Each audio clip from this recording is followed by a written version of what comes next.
Get some rest, darling. No one can hear you scream down here. James laughed as he slammed the basement door shut. I heard the locks clicking. The sound sent chills through me, not from fear, but from anger. My name is Olivia Parker. I'm 28 years old, and I never thought my own husband would lock me in my basement.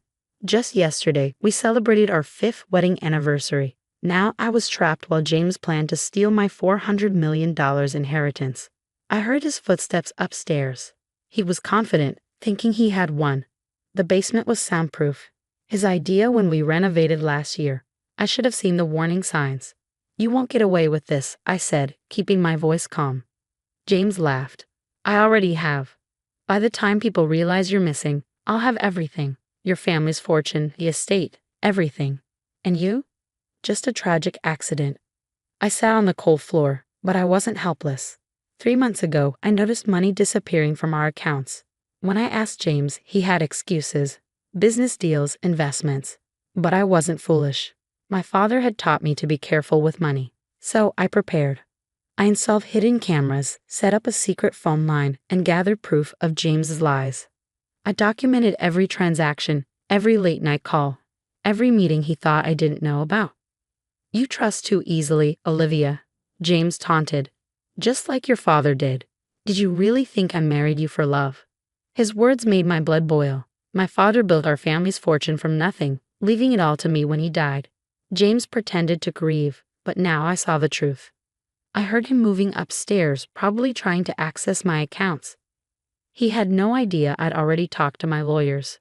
The inheritance wasn't as easy to take as he thought. It must kill you, he said. All your father's hard work is about to be mine. I thought of my father's last words. Be careful who you trust. Money changes people. I should have listened. The basement was getting colder. James had turned off the heat. He wanted to break me, make me sign over my fortune. But he underestimated me. My watch vibrated. A message on my hidden phone. Right on time. The cameras had been recording everything. My security team was watching. I have to step out, darling, James called. Bank meetings, you understand. Don't try to escape. He laughed and left. I waited until I heard his car drive away. Then I pulled out my phone and texted my team. Did you get that? Every word, they replied. Police are on the way. Your lawyer has been notified. I smiled. James had no idea about the hidden exit my father had built behind the wine racks. He didn't know I had been ahead of him the whole time. Another text came. He's heading to the airport. Should we stop him? No, I replied. Let him think he's escaping. It'll be more satisfying when he's caught. Sirens grew louder. Soon this nightmare would be over. But as I sat in the darkness, I wondered, how had I missed the signs? How did I let someone betray me so completely? Maybe money didn't change people. Maybe it just revealed who they really were. I heard cars outside. Heavy footsteps. Help had arrived. James thought he was the one in control. But in the end, this was my game. And I had already won. The police found me exactly where James had left me, sitting calmly in the basement. Their flashlights lit up the room, their faces full of concern. They probably expected me to be scared and shaken. Instead, I stood up, dusted off my clothes, and walked out on my own. Mrs. Parker, Detective Martinez said, holding a notebook. Are you all right? Do you need medical help? I shook my head. No, but I do need my laptop.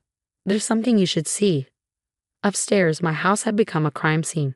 Officers were taking photos, collecting evidence. James had left in such a hurry he didn't even close his laptop. Another mistake. He's heading to the airport, I told Martinez, pulling up the security footage. Private terminal. He has a friend with a charter company. Martinez raised an eyebrow. You seem very prepared.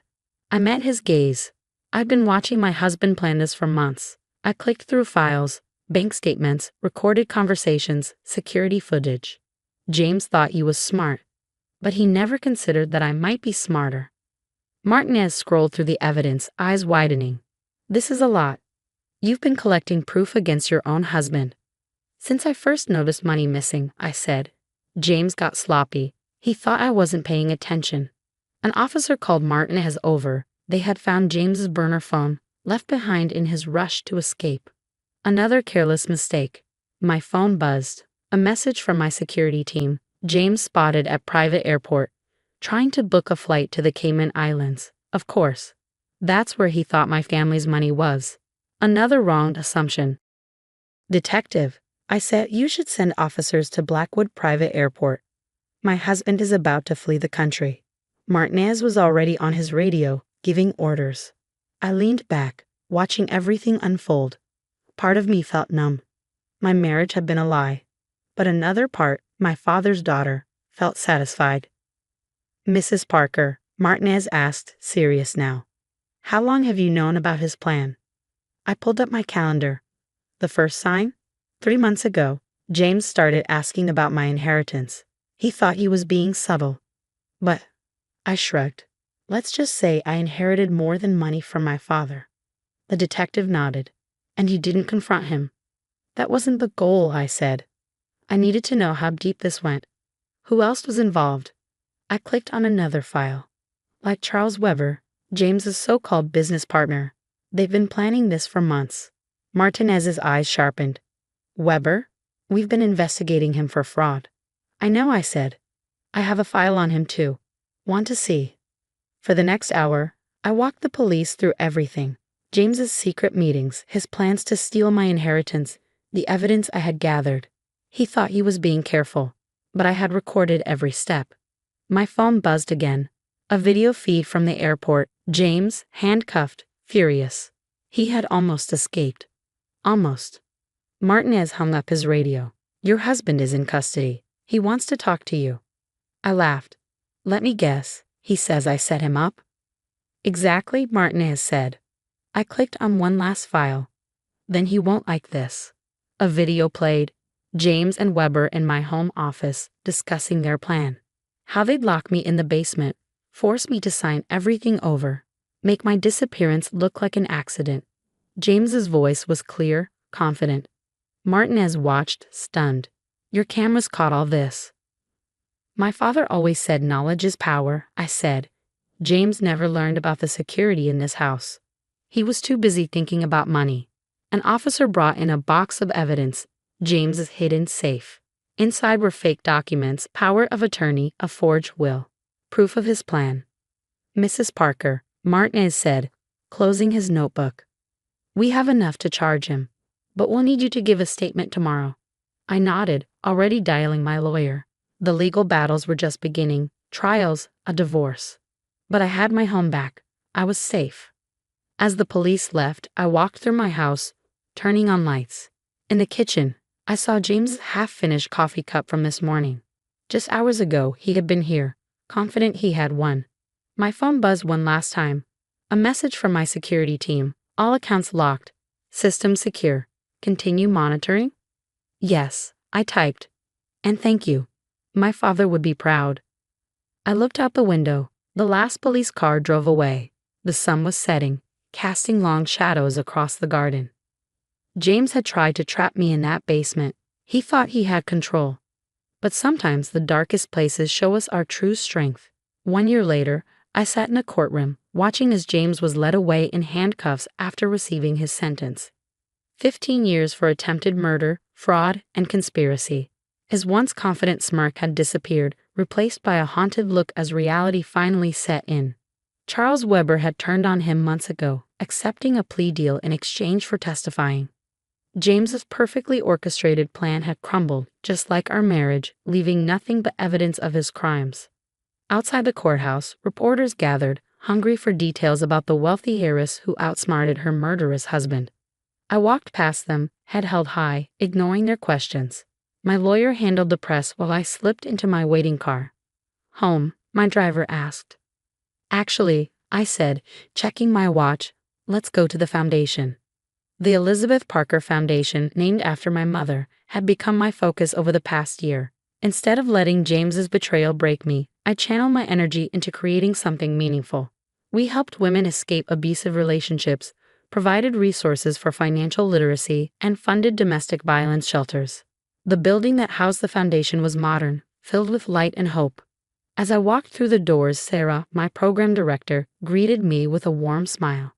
How did it go? She asked, falling into step beside me. 15 years, I replied. Weber's testimony sealed it. We entered the main meeting room where a support group was just finishing. Women from all walks of life, each with their own story of survival. Some nodded in recognition as I passed. They knew my story, and I knew theirs. The new shelter opens next month, Sarah reported, handing me a file. We're already at capacity for applications. I scanned the documents, pride swelling in my chest. Each woman we helped was a victory, a light pushing back against the darkness that men like James tried to create. My phone buzzed. A message from Detective Martinez. Thought you'd want to know. Weber gave us names of 3 other men involved in similar schemes. We're building cases now. I smiled, remembering Martinez's words from a year ago. Sometimes one case breaks open dozens more. He'd been right. James and Weber's arrest had exposed a network of fraudsters targeting wealthy women, and one by one, they were falling. Later that evening, I returned to my home, not the house I'd shared with James, but a new place, one without memories of betrayal. The security system welcomed me with soft peeps, cameras tracking my movement out of habit more than fear now. In my office, I opened my father's old leather journal. Its pages were worn, filled with his wisdom and advice. One passage caught my eye. True strength isn't in what we have, but in how we use it to help others. A knock at the door interrupted my reading. It was Emma, my younger sister, carrying takeout and wearing a determined expression. No wallowing allowed, she announced, setting down the food. I know today was rough, but we're celebrating. Celebrating what? I asked, closing Dad's journal. You, dummy, your strength, your foundation, everything you've built from this mess. She started unpacking containers. Remember what you told that first support group? Every ending is a chance for a new beginning. I smiled, remembering that day. I'd been terrified to share my story, but seeing the hope it gave others made it worth it. Fine, I conceded, reaching for the food. But no toast this time. Last time you gave a speech, it lasted 30 minutes. That was one time, she protested, laughing. As we ate, Emma updated me on her life. Her residency at the hospital, her plans for the future. Normal, everyday things that reminded me life went on after trauma. Dad would be proud, she said softly. Not just of how you handled James, but of what you're doing now. The foundation, helping others. It's exactly what he would have wanted. I nodded, feeling tears prick at my corners of my eyes. I just wish. I started. He could see it. Emma finished. He can. Trust me. After Emma left, I stood at my window, looking out at the city lights. The foundation's latest campaign video was playing on a billboard in the distance. Your story isn't over. It's just beginning. My phone buzzed one last time. A message from Sarah. Just got a call. 3 more women came forward after hearing about the verdict. They're ready to talk. I smiled, already planning tomorrow's meetings. James had tried to lock me in the darkness, thinking it would break me. Instead, it had shown me my purpose, helping others find their light. The basement that was meant to be my tomb had become the foundation for something bigger than myself. Every woman we helped, every story we shared, every life we changed, it was all part of turning darkness into light. My father had been right about money changing people, but he'd also been right about something else. True strength comes from how we use our power to help others. James had never understood that, but I did. And that understanding had made all the difference. Standing there in my new home, surrounded by the life I'd built from the ashes of betrayal, I felt nothing but peace. James had tried to write my ending, but instead he'd only opened the door to my beginning. And what a beginning it was.